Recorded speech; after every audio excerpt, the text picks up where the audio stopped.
2 seconds, and I promise you we'll talk all y'all want. But thank you guys again so much for coming out. We really do appreciate everybody for coming out. Again, we are all road runners, so we're gonna give them the biggest road runner welcome. You gotta hear me? All right. So, my name is Marin. I'm the president of the Black Leadership Advisory Council here at UTSA.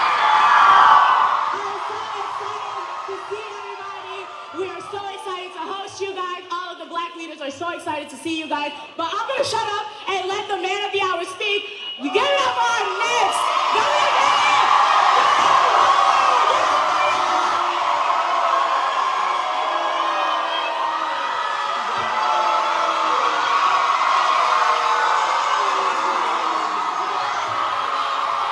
San Antonio, how you doing? This is amazing. I gotta tell you, we had a chance to visit with some of you 4 years ago in 2018. We visited in that year college campuses all over the state of Texas, and the biggest turnout, no matter where we went, was right here at UTSA in San Antonio. And I'm convinced that you all led the way in 2018 in the largest voter turnout that we'd seen in the state of Texas since 1970. Young voters in that year, young voters just like you, turned out at a rate of 500% over where they turned out the last midterm year. Together we helped to elect 12 new state house Democrats, 2 new members of Congress, flipping control of that institution. In Harris County alone, do we have any Houston folks in the house? Yes. In Harris County alone, 17 black women were elected to judicial positions in that state. And you got us within 2.6% of Ted Cruz. But let me tell you what you are going to do this year. This year, you're going to make sure that we defeat Greg Abbott on the night of November 8th. You are with me. We are going to do this. Listen, this is how I know that we're going to win. Because we're fighting for every woman to make her own decisions about her own body, her own future, and her own health care. We're going to win because we prioritize the lives of our kids over the interests of the NRA or anyone else. We're going to win because we have the backs of our public school educators, teachers, librarians, counselors. We're going to treat them with respect, pay them enough so they don't have to work a second or a third job. And we're going to make sure that they can focus on those kids in front of them by canceling the STAR test in the state of Texas.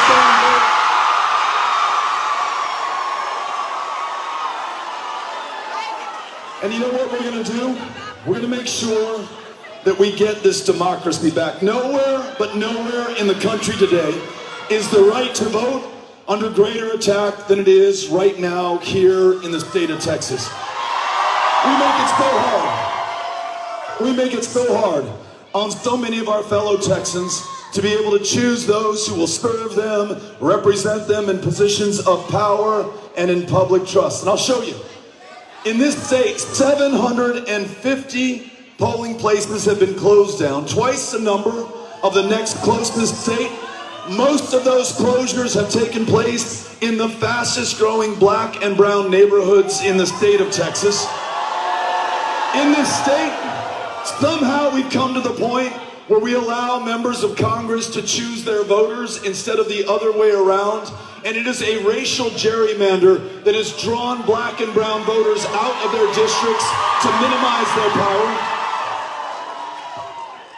You can use your license to carry a firearm to prove who you are at the polling place, but you cannot use your student ID at UTSA to prove who you are at the polling place. So, this is how we change this. After we win this election, we make sure that we have online voter registration, automatic voter registration, same-day voter registration. We replace gerrymandering with citizen-led redistricting commissions, so we choose the districts we want. And then how about this? When we win, for our friends over here, I want to let you know, we are going to replace Confederate Heroes Day with Election Day as a holiday in the state of Texas.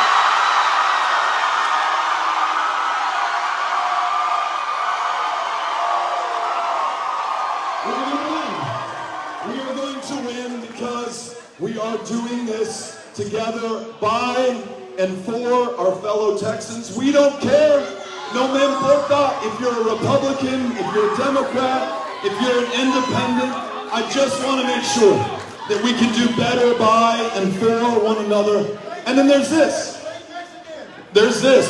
We have this going for us. We are running against the worst governor in the United States of America today.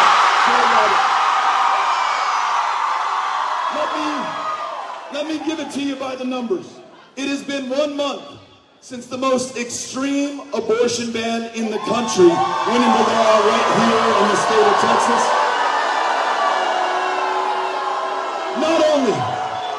Not only did Greg Abbott ban abortion beginning at conception with no exception for rape and no exception for incest, but you know what? He did it in a state that has one of the worst rates of maternal mortality in the developed world today, 3 times as deadly for black women as it is for white women in the state of Texas.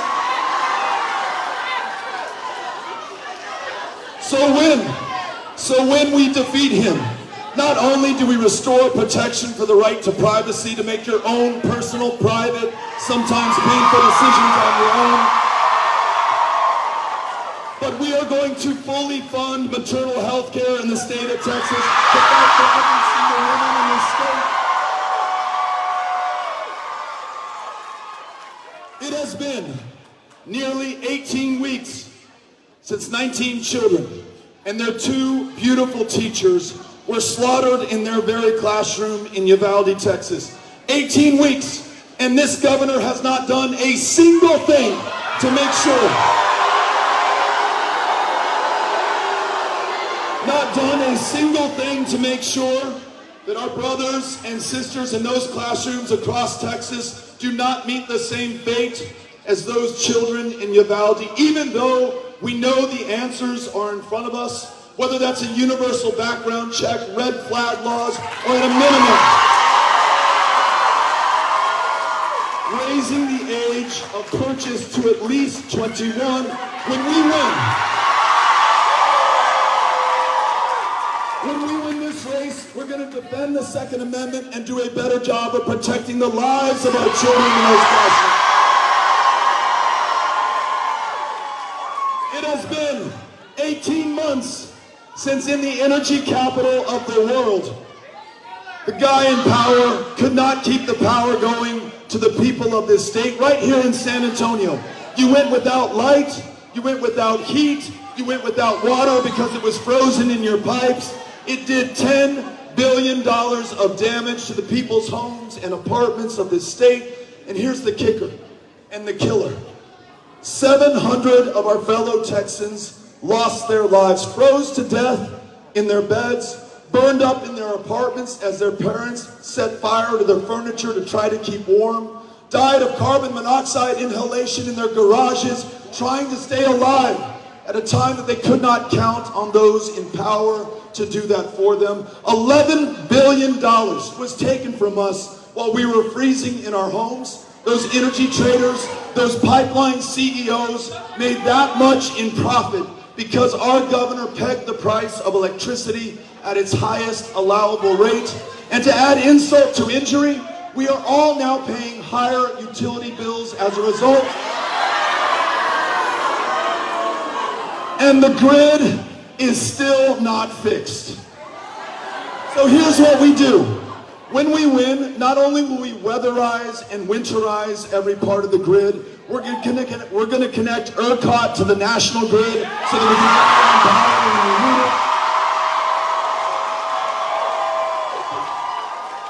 get and for those who stole the money from us, those $11 billion, we will take those bastards to court and get every single penny back for the people of Texas.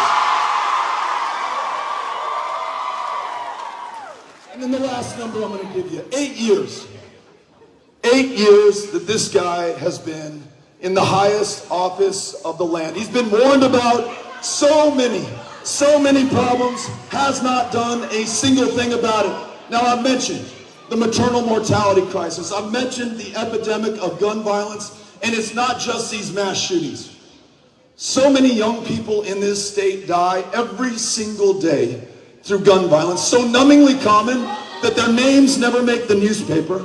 Their faces are never shown on the nightly news. Today, because of Greg Abbott, gun violence is the leading cause of death for children and teenagers in the state of Texas. For those of you who have spent time in the foster care system in the state of Texas, you realize this is the worst foster care program in the United States of America today. Those children emerge more damaged, more hurt, more wounded than when they originally went in. In fact, 100 kids have died in the custody and care of the state of Texas just since 2020. You saw that story this year of 11 and 12 and 13-year-old girls who are being trafficked and raped and sold for their bodies, who thought they had been rescued by the state of Texas, sent to a private provider in Bastrop, Texas, where they were once again abused, only this time done so under the care of the people of the state of Texas, under the guidance of Greg Abbott. And then there's this.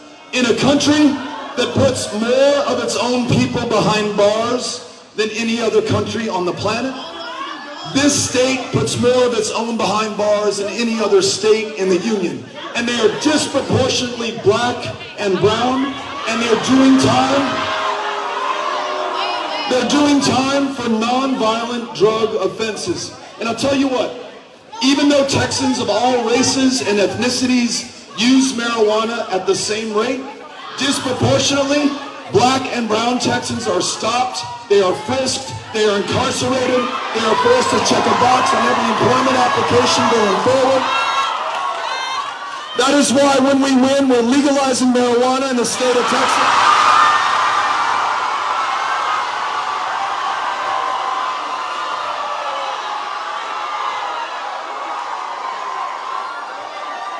And we are going to expunge the arrest records of anyone who has served time for possession of marijuana.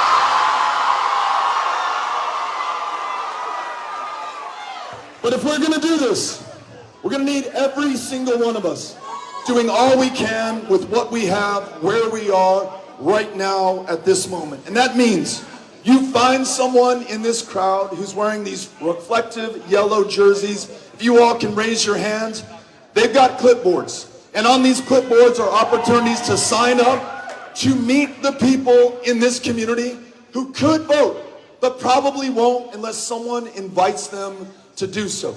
In 2020, arguably the most important presidential election of our lifetimes, 400,000 people in this community did not cast a ballot, even though they were eligible to do so. 400,000 people whose voices we did not hear, whose votes we were unable to count.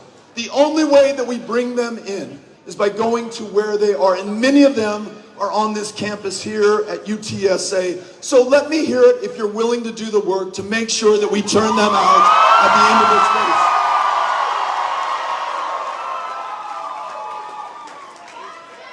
Now, just a minute, I'm gonna wrap up, and we're gonna hang out for a second to make sure that we get a chance to meet as many of you as want to say hello.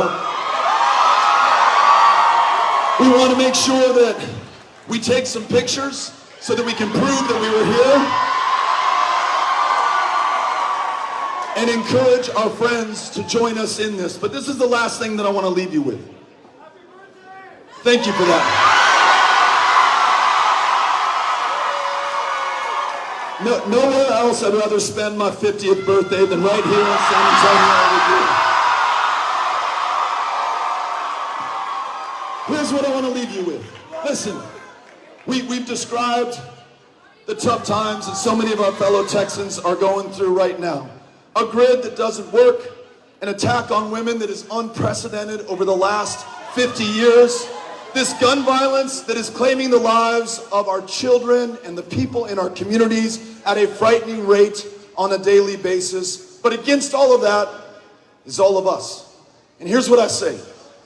Though we can be tempted to despair, given the challenges that we face, we can overcome them. We've overcome bigger challenges against longer odds before this. We are made of bigger things than this moment right now. And how many generations get the opportunity to stand and fight for the things that matter most in this country? The right to vote, the right for women to make their own decisions about their own body, the right for children to survive the school year, and the right for every single one of us to have the representation and service that we deserve. We are so lucky to be alive at this moment. And when you sign up with those who are wearing the yellow jackets, I promise you, I will put you on the doors of those who've been targeted for suppression and intimidation, the very people who've been disenfranchised and driven out and drawn out of this democracy. And on the night of November 8th, there'll be some pretty profound, powerful, political, poetic justice when we make those who are drawn out the very margin of victory when we win this on election night. You are ready to do this. I am ready to do this with you. Thank you, San Antonio. Thank you, UTSA. Muchísimas gracias. Let's go. All right, thank you so much. Give it up one more time for Beto. Now, we heard it is your birthday. It is your 50th birthday. So, as a Roadrunner community, we are. Can we sing happy birthday to you? I would love it. All right, y'all ready? We already had a practice round. All right, y'all ready? 1, 2, 3. Happy birthday to you. Happy birthday to you. Happy birthday, dear Beto. Happy birthday to you.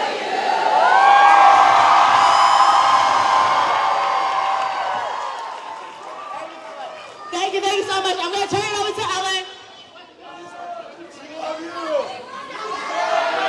Hey, y'all. Thank you so much for being here. Listen very carefully. We're going to do a photo line, and we have to do it super quick because Beto's got another place he has to be. So no questions, no stories, just photo and on to the next person. And we're going to do it in the back.